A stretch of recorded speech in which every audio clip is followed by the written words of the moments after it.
ai vậy nên con nhớ tao cơ mà. Ta đến để chân được sự sống.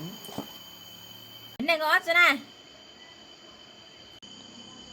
Rồi đang già một tơ này cho bằng gì sang tới đến tới tuổi cũng làm sai xe có hàng đó mà hay cái món rồi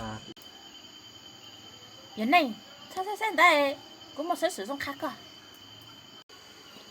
có một số sự năng thế này có thể是một tàu gió rồi có thể是một nông say chỉ lù là mới chỉ是hạt thôi sao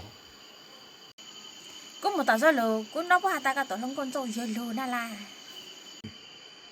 在下面说个你本种做嘢了呢，我要你跟那一站啊，冇谈咯，冇到咯。